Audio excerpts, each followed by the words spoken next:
बाबूजी, रोटी बना दी है, खा लीजिएगा, मैं खेत पर जा रही हूँ। तभी खटिये पर से बूढ़ा रामा खांसते हुए बोला, अरे बहू, ये ले, मेरी शॉल लेती जा, बाहर बड़ी ठंड पड़ रही है। नहीं बाबूजी, इसकी जरूरत आपको ज्यादा है, क्योंकि घर में ओढ़ने को एक भी कंबल नहीं। माँ, आज हम तीनों भी आपके साथ चलेंगे खेत पर। पर बच्चों, तुम्हारे पास स्वेटर भी नहीं, सर्दी लग जाएगी। माँ, जल्दी तो आपको गुलिया दीदी और तानी दीदी को भी लगेगी। अगर हम जब एक साथ मिलकर खेत पर काम करेंगे तो ज्यादा पैसे आएंगे और फिर हम कंबल खरीद लेंगे। मेरा राजा बेटा कितना समझदार हो गया है, माँ के दुख को समझने लगा है। सरिता अपने बच्चों के साथ खेत पर आती है, जो कि जंगल के पास पड़ता था। बच्चों, हमें आज के आज खेत जोतकर गाजर की फसल बोनी है। सरिता की चारों बिटिया और राजा भी कड़ी मेहनत से बंजर खेत को जोतते हैं और फिर सब मिलकर खेती करते हैं। दिन बीतते हैं। एक रोज जब सरिता घर आती है तो वो अपने पति को घर में जुआ खेलते देखती है। अरे बिरजू, भूख लगी है। ये ले, दारू 2 घूंट मार ले। अरे खाली दारू, इसके साथ कुछ चखना मिल जाता तो मजा आ जाता। अरे देख बिरजू, तेरी लुगाई आ गई। बिरजू को घर में जुआ खेलते देखकर सरिता बौखला कर बोली, अजी, तुमको शर्म नहीं आती? घर में जुआ खेलते और दारूबाजी करते। तो फिर बोली, अरे जानती नहीं, पति परमेश्वर होता है और पत्नी की जगह पति के पैरों में होती है। चल जल्दी से मेरे लिए अंडा ऑमलेट बना और गरम रोटी भी। तुम्हें अब मुफ्त का खिलाने को राशन नहीं मेरे पास। 6 बच्चे हो गए हैं, जानती भी हो इन सब का पेट कितनी मुश्किल से पाल रही हूँ मैं। तुम्हें तो जिम्मेदारी से मतलब ही नहीं। घर में बूढ़ा बीमार पिता है, तुम तो कमाने गए थे ना, फिर क्या हुआ? आते ही पैसे मांगने लगी। पति ने खाया पिया कि नहीं, ये तेरा बाप पूछेगा। नशे में तो बिरजू सरिता से अकड़ते हुए अपनी चमड़े की चप्पल निकालकर उसे बहुत पीटता है। ये ले, और लड़ाएगी जुबान? मैं कमाता नहीं तो क्या इस घर में मेरी इज्जत नहीं होगी? ये ले। बचाओ, ओह बचाओ, माँ को मत मारो पिताजी। तभी लड़खड़ाते हुए बिछौने से उठकर बूढ़ा रामा कहता है, अरे निकम्मे, छोड़ दे बहू को, निकल जा इस घर से तू, और फिर कभी शक्ल मत दिखाना। अरे ये मेरा घर है, मैंने बनाया है इसे। बिरजू चला जाता है। तभी रामा रोते हुए बोलता है, अरे जाने कैसे उड़ाऊं बेटे को जन्म दे दिया है मैंने। मेरे हाथों भारी गलती हो गई जो इसे तेरी शादी कराई। बहू माफ कर दे मुझे। पर उस 5 बेटियों की गरीब माँ का दुख इतना ही नहीं था कि एकदम से जोरदार तूफान उठा और झोपड़ी की छत हवा के झोंके से उखड़ कर गिर गई। हे भगवान, इतना भयंकर तूफान! तानी, गुड़िया, अंजू, तुम तीनों सोनी, राजा और मुनिया को लेके बाहर निकलो, मैं दादाजी को लेकर आती हूँ। उठिए बाबूजी। नहीं बहू, तू जा, मेरा समय आ गया है। तुझे उन 5 बच्चियों की सौगंध, तेरे बाद उन्हें देखने वाला कोई नहीं। जा बहू, जा। सरिता के बाहर निकलते ही पूरी झोपड़ी गिर जाती है। सरिता छाती पीट पीट कर रोने लगती है। बाबूजी, अरे कैसा निर्दयी है रे तू ऊपर वाले। क्या मिला आखिर, क्या मिला तुझे मेरा घर उजाड़ कर? तू खुद तो अपने घर में सो रहा है और मेरी 5 बेटियों को बेघर कर दिया। जवाब दे, तू बोलता क्यों नहीं? सरिता को टूट कर रोता देखकर उसकी 5 बेटी भी बिलख बिलख कर रोती है। चुप हो जाओ माँ, रो मत। माँ, मुझे जल्दी ठंड लगती है। हे भगवान, इतनी बर्फ गिर रही है, मुझे इस ठंड से अपने बच्चों को बचाना होगा। सरिता सबका दरवाजा खटखटाती है, मगर कोई भी मुसीबत में उसकी मदद नहीं करता। हार कर वो अपने जंगल वाले गाजर के खेत में आ जाती है और सब रात भर ठंड से कांपते ठिठुरते हुए बीतती है। माँ, बहुत भूख लगी है। हाँ माँ, मुझे भी भूख लगी है।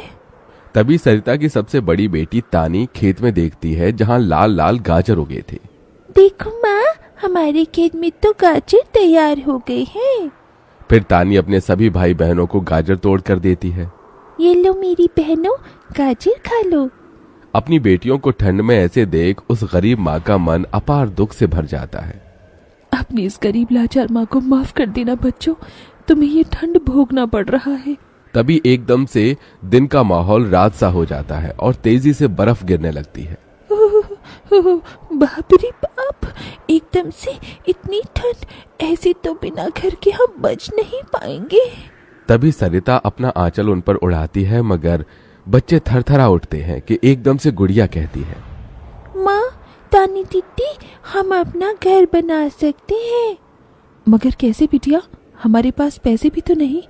माँ देखो, हमारे खेत में कितने सारे गाजर उगे हैं, हम इसी से अपना घर तैयार करेंगे, पर हम सबको साथ मिलकर मदद करनी होगी। राजा बेटा, जब तक कि हम गाजर घर तैयार नहीं कर लेते, तुझे अपनी छोटी बहनों का ख्याल रखना होगा। रखेगा ना? हाँ माँ, रखूंगा। सरिता आग जलाकर अपने दोनों सबसे छोटे बच्चों को उसके पास बिठा देती है और खुद अपनी चारों बेटियों के साथ उस भयंकर ठंड में गाजर घर बनाने लगती है। अंजू, सोनी, गुड़िया, तुम दोनों मुझे और तानी दीदी को गाजर तोड़ तोड़ कर दो, हम घर बनाते हैं। ठीक है माँ। गरीब माँ बेटियां मिलकर गाजर घर बनाती हैं, मगर घर एकदम से ढह जाता है, जिससे सरिता दुखी हो जाती है। कितनी मेहनत से ये गाजर घर बनाया था हमने, मगर सारी मेहनत बेकार चली गई। तभी चारों बेटियां रोते हुए गाकर अपनी माँ को हिम्मत देती हैं। जिंदगी की यही रीत है, हार के बाद ही जीत है, थोड़े आंसू है थोड़ी हंसी, आज गम है तो कल है खुशी, जिंदगी की यही रीत है, हार के बाद ही जीत है। मेरी बच्चियों। रोते हुए सरिता अपनी बेटी को गले से लगा लेती है। वो फिर कोशिश करते हैं, कई बार उनका गाजर घर बिगड़ता है। तभी गुड़िया कहती है, माँ, अगर हम अपना गाजर घर मजबूत बनाने के लिए पहले लकड़ी फट्टे से ढांचा बना लें, तो फिर हमारा गाजर घर नहीं गिरेगा। सब ऐसा ही करते हैं, जिससे उस बार उनका गाजर का घर मजबूत बन जाता है।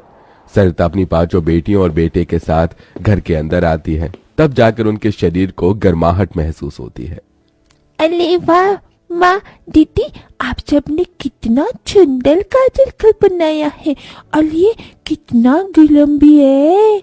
तभी सरिता अपने बेटे बेटियों का मुंह देखती है। सबकी आंखों में भूख थी। मैं जानती हूँ तुम सबको भूख लगी है ना, अपनी माँ को एक दिन दे दो, मैं कल काम ढूंढ लूंगी। ठीक है, आज हम ये गाजर खाकर सो लेंगे।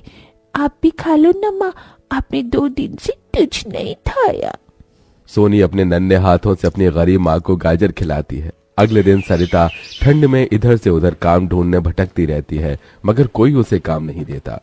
इधर अब उसके खेत के गाजर भी खत्म हो गए थे, जिससे उसकी बेटियां भूखी थी और उसकी दुधमुही बेटी भूख से रोई जा रही थी।